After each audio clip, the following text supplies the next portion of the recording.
Welcome back to the channel, everyone. Manny B Investing in BI. Thank you for checking us out. Hit that like on the way in, hit that share, and make sure you subscribe so you get notifications when we upload new videos. Let's take a look at Paribus's latest blog post. Freedom isn't always free. The real mission of DeFi to bring a more equitable financial situation to everyone across the world is at the heart of what we do at Paribus. This article provides our thoughts on how we will become truly decentralized. Let's take a look here. Let's refresh. Not a ton of interaction. I'm on there.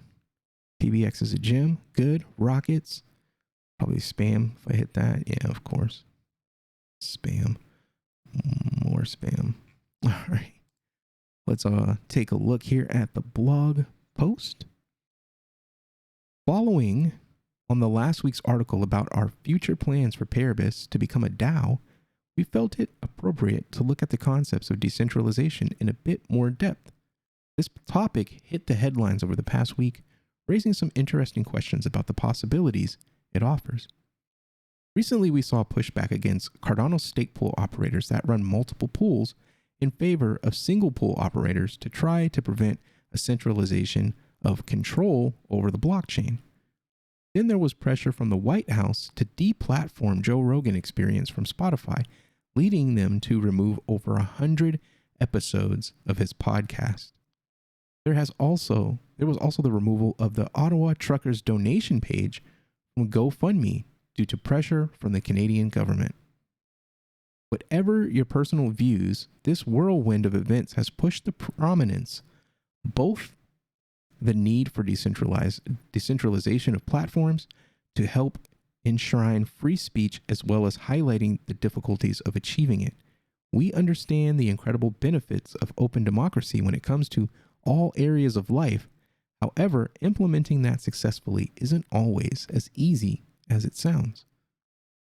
We have DeFi at the center of this kind of web of nodes and relays, what I'm seeing here.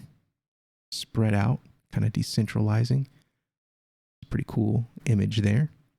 As Dennis, our CEO, explains, we believe strongly in the philosophy of decentralization, and as a team, we agree that DeFi should be decentralized and should bring to the community, not to a handful of founders or institutions. At the end of the day, the premise of Bitcoin started with this concept to remove middlemen and stop filling their pockets. Thus, it's only natural for Paribus to become a DAO and hand over control to those who have funded and supported it from day one. The difficulty with successfully implementing decentralization is that it takes continuous effort to keep something truly decentralized. All systems have a natural tendency towards centralization due to the factors such as the Pareto distribution. This phenomenon is named after the Italian economist Vilfredo Pareto, who discovered that wealth and power have a natural tendency to be distributed to only a handful of people. Oh, these names are going to be butchered. Dragulsu and Yankovenko also showed that over time, money distributes itself in large quantities to small numbers of people in their scientific paper, The Statistical Mechanics of Money. You also find a similar experience when you play the board game Monopoly. Even when everyone starts out on an equal footing, money naturally gathers in the hands of the few. The same goes for power and influence. This is precisely why decentralization is a far easier thing to conceptualize than it is to maintain over time. If the Pareto distribution plays out in DAOs, it means not only the few with more wealth can afford to buy the most tokens, but even if the token distribution was equal, it would still mean that a small number of members of the DAO would be the most active and engaged with decision making. It's not an easy dilemma to navigate, and there's never been this possibility to develop a truly decentralized organization before the advent of blockchains. All legacy examples are based on power and money being centralized, so the challenge is how we avoid recreating systems of old. as Dennis continues, I personally believe it is extremely important that the founders of the project remove themselves from the loop and give back control to the token holders. If a team feels strongly about having some control, I believe they should somehow be subject to token acquisition, like everyone else, to steer the protocol in the direction they believe it should go. Without a DAO and self-redundancy, we're essentially rebuilding the existing financial sector on the blockchain, whereas the true aim is to rebuild the financial system with a whole new paradigm shift, thinking differently about wealth generation. As Wilson, our COO, says, the challenge with the DAO is the accumulation of tokens. If on every price dip a whale accumulates more and more, then consequently the voting power will sway towards their wishes. This can be a dangerous thing in that institutions can accumulate these valuable tokens to direct protocols as they wish. This is why holders should look beyond the immediate horizon and see the longer term potentials of the future. Aside from this, we at Paribus have always been in favor of giving out and spreading PBX to as many people as possible. For example, our current staking program and future rewards program, such as the Paribus Ambassador program, are based on the concepts of increasing as many token holders as possible. Naturally, we then come to the question of how to limit whales from having undue influence over the control of Paribus as it transitions into a DAO. Simon, our CTO, points out, technically speaking, we cannot prevent them. It would be against the philosophy of decentralization if we put limitations on how many tokens an individual can hold.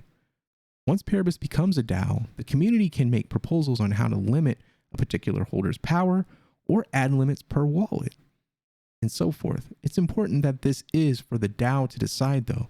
PBX is an open token, it's traded publicly, and this is why we encourage everyone to see the long-term vision and power of holding PBX. Interesting read. That's an interesting paragraph right there. At the moment, we're still in the early stages of Paribus, and what may seem like a modest bag of PBX now may well be considered to be a whale-like holding in the future. This goes back to the point in the previous article that the best way to make money in the cryptocurrency space isn't to consistently trade, but simply to get in early, buy, and hold. Freedom isn't always free, just as decentralization isn't always easy. It takes effort. As Theodore Roosevelt famously said when addressing the Iowa State Teachers Association in 1910, nothing in this world is worth having or worth doing unless it means effort, pain, and difficulty. No kind of life is worth leading if it is always an easy life. The journey we're on involves each of us learning new ways to implement blockchain technology to make our world more equitable and fair. It's a unique proposition that involves project founders as much as the community in general in forging the new frontiers, which will later become mainstream ways to interact with each other and share responsibilities for this technology. What may seem like small steps now will become huge leaps in the future growth of society throughout the world.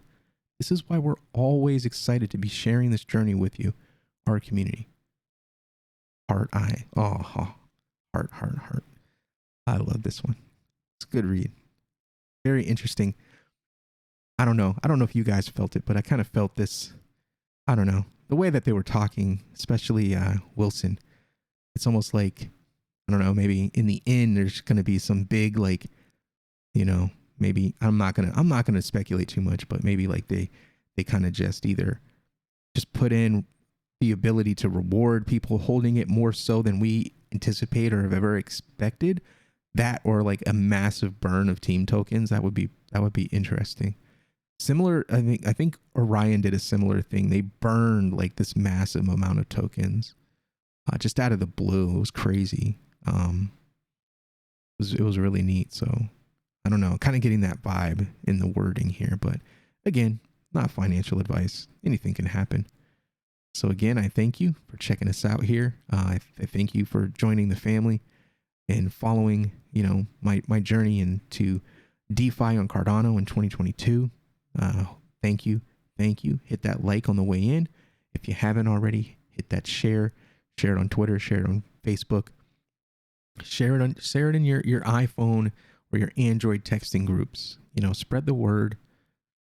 To be free, we need everybody to participate. Let them know, lead them to the water, but let them drink. Thank you again, and we'll see you on the next one. Peace.